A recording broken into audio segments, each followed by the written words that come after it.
Assalamualaikum.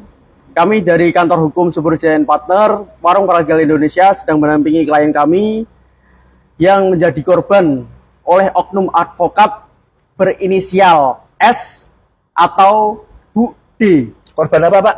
Korban penipuan, Pak. Dugaan penipuan ya, 378 dengan ancaman penjara maksimal 4 tahun. Berikutnya saya juga ingin menyampaikan bahwa klien kami ini adalah seorang ayah yang baik, bapak yang baik, yang tinggal satu atap dengan istrinya, dan dia memberi nafkah melalui toko yang dia miliki. Dia tidak melakukan kekerasan, dia tidak melakukan KDRT, dia bertanggung jawab, dia tidak meninggalkan rumah, dia tidak selingkuh, dia tidak mabuk, dia tidak judi, tidak narkoba. Tapi tiba-tiba dapat akte cerai. Dan akte cerainya pun dapatnya setelah 15 hari, setelah inkrah.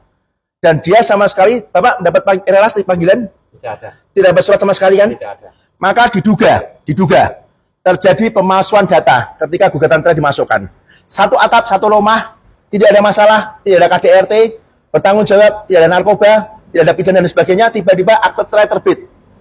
15 hari kemudian diberitahu, dan berarti diduga ada pemalsuan data ketika gugatan cerai diajukan oleh istrinya. Oleh karena itu, dalam waktu dekat, kantor hukum kami akan mengambil langkah hukum.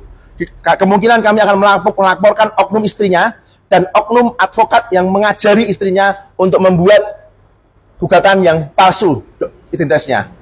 Dan saya akan sampaikan pasal yang akan kami persangkakan adalah Undang-Undang RI nomor 27 tahun 2022 tentang perlindungan data pribadi, di mana diatur dalam pasal 67, setiap orang yang dengan sengaja dan melawan hukum memperoleh atau mengumpulkan data pribadi yang bukan miliknya dengan maksud untuk menguntungkan diri sendiri atau orang lain dan mengakibatkan kerugian subjek data pribadi sebagaimana dimaksud dalam pasal 61 dipidana dengan penjara paling lama 5 tahun dan denda sebesar 5 miliar. Berikutnya dugaan pasal yang akan kami adukan untuk oknum penasihat hukum yang mengajari dan oknum istrinya adalah pasal junto 242 KUHP.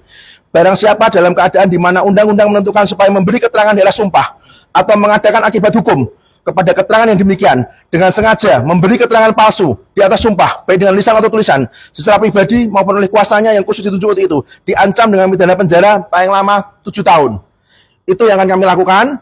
Berikutnya mengenai oknum rekan seprofesi saya, yaitu oknum advokat yang diduga melakukan pelanggaran kode etik dengan membuat gugatan dengan data palsu.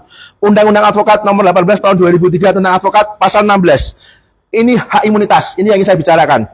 Advokat tidak dapat dituntut baik secara perdata maupun pidana dalam menjalankan tugas profesinya dengan itikat baik untuk kepentingan pembelaan klien dan dalam sidang pengadilan. Dengan itikat baik, menurut kami, penafsiran kami, tidak ada itikat baik. Ketika pemalsuan data itu bukan itikat baik, maka hak imunitas ini gugur pendapat kami. Oleh karena itu, biarlah ini menjadi pembelajaran hukum bagi kita semua. Tidak satu orang pun yang kebal hukum. Hukum adil, equality before the law. Kita semua sama di mata hukum. Dalam waktu dekat, kami akan mengambil langkah hukum berikutnya untuk oknum pengacara dan oknum istrinya yang memasukkan data beliau sehingga tiba-tiba terbit surat cerai, akte cerai, tanpa ada relas panggilan sama sekali. Demikian, semoga lancar. Terima kasih.